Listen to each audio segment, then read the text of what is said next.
Bom dia, irmãos, a paz do Senhor.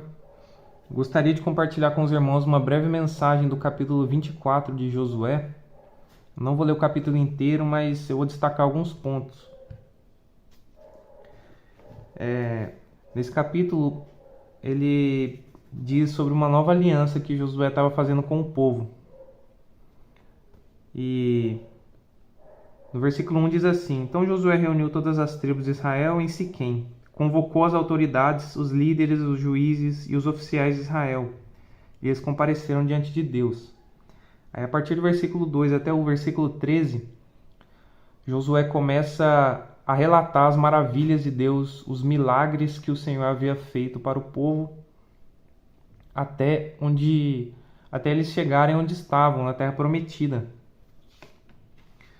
Todo livramento, todo povo que Deus tirou daquele lugar para que o povo de Israel entrasse, todas as batalhas vencidas, a travessia pelo Mar Vermelho, a travessia pelo Rio Jordão, tudo aquilo que Deus fez para o povo até eles chegarem ali. Tá relatado aqui, como se Josué estivesse lembrando o povo daquilo. E a partir do versículo 14, diz assim: Agora temam o Senhor e sirvam-no com integridade e fidelidade. Joguem fora os deuses que os seus antepassados adoraram, além de Eufrates e no Egito, e sirvam ao Senhor. Versículo 15. Se, porém, não lhes agrada servir ao Senhor, escolham hoje a quem irão servir. Se aos deuses que seus antepassados serviram, além do Eufrates, ou aos deuses dos amorreus, em cuja terra vocês estão vivendo. Mas eu e minha família serviremos ao Senhor. Versículo 14 até o 24, Josué começa a fazer um apelo ao povo. Então, primeiramente, ele lembra o povo de todas as maravilhas que Deus fez. Ele traz a mente, do povo. E a partir do versículo 14 ali, ele faz um apelo. E no versículo 15, ele diz essa frase aqui, muito conhecida, inclusive, muito famosa: Mas eu e minha família serviremos ao Senhor. E ele toma essa atitude. Josué sempre foi um homem de atitude. A gente lê toda a história de Josué aqui. Um homem de atitude, muito fiel a Deus. E ele instiga o povo a servir ao Senhor. Inclusive, ele até o versículo 24, ele vai instigando o povo, vai sempre falando: povo, abandonem os seus deuses, os deuses estranhos que eles estavam servindo, e o povo sempre dando uma resposta positiva, inclusive no versículo 16, o povo respondeu: Longe de nós abandonar o Senhor para servir outros deuses. 17. Foi o próprio Senhor, nosso Deus, que nos tirou a nós e a nossos pais do Egito, daquela terra de escravidão, e realizou aquelas grandes maravilhas diante dos nossos olhos. Então, o povo já tinha aquilo em mente, Sabia que Deus tinha feito tudo para eles. Eu queria destacar também aqui um versículo 19, que diz assim: Josué disse ao povo: Vocês não têm condições de servir ao Senhor.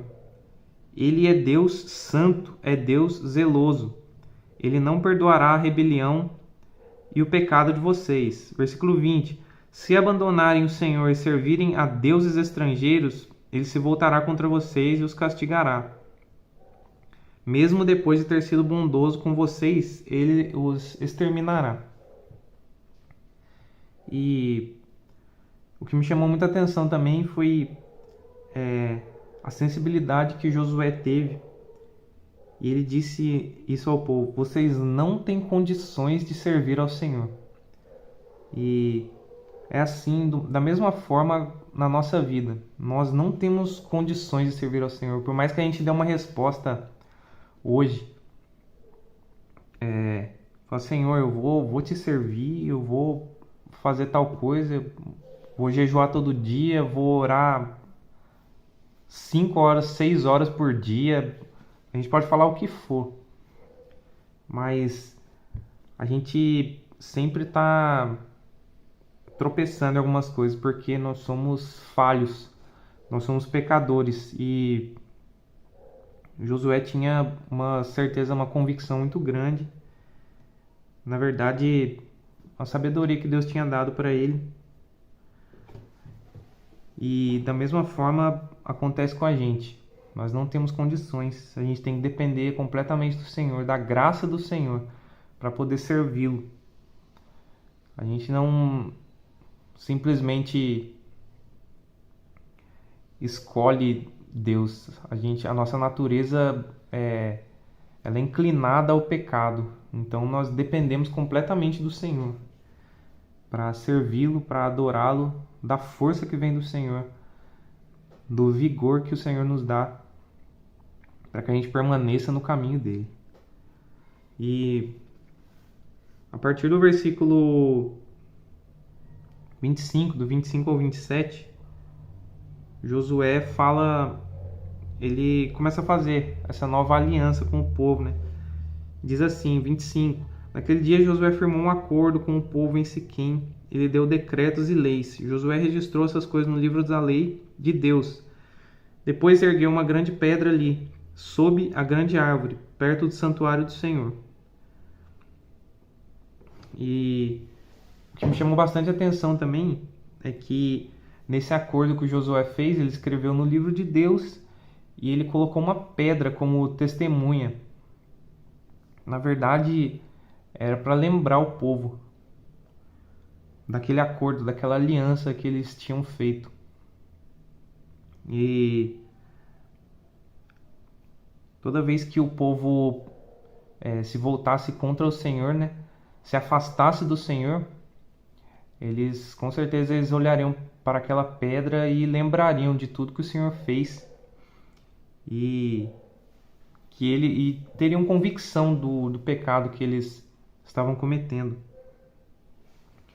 E da mesma forma, se a gente vê que o livro de Juízes e os livros posteriores aqui de Reis, a gente vai ver que Deus sempre colocava um líder e o povo sempre caía novamente, o povo sempre se afastava de Deus. Tá descrito aqui o povo, porque eram sempre homens, apesar de serem homens de Deus, mas eram pessoas falhas. Então o povo sempre fazia o que era mal e não agradava o Senhor. Da mesma forma acontece conosco. Nós sempre tentamos fazer o que é bom ao Senhor, mas nós somos falhos. Nós não conseguimos pelas nossas próprias forças.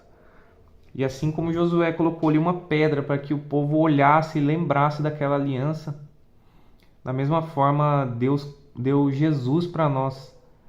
E a gente tem que olhar para a cruz para poder lembrar. A cruz é a lembrança de que a gente pode fazer o que for, mas a gente depende do sacrifício do Senhor Jesus, da graça do Senhor Jesus, para que a gente possa permanecer firme, permanecer constante no caminho do Senhor. Não é o que a gente faça.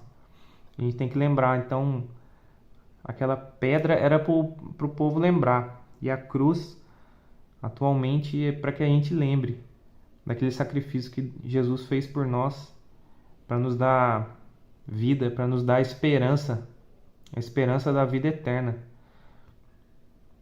Amém, irmãos? Essa mensagem que eu queria deixar, que não importa o que a gente faça, somente que a gente confie no Senhor e que Ele seja o centro. O sacrifício e a ressurreição do Senhor Jesus foram perfeitos para nós. E a gente vai continuar pecando enquanto a gente estiver nesse corpo de carne. Nosso corpo é pecaminoso. Nosso corpo, nossa carne é inclinada para o mal. Mas nós temos um advogado diante de Deus, o Senhor Jesus. Nós temos alguém que intercede por nós. E o Senhor Jesus é perfeito. Ele não é como os juízes, não é como os reis dos livros aqui da Bíblia, que eram homens bons, mas eram humanos. Jesus é perfeito, ele é Deus e o sacrifício dele é suficiente para que a gente possa servir ao Senhor, ter uma vida constante na sua presença. Amém, irmãos? Essa é a mensagem que eu queria deixar. Deus abençoe a todos.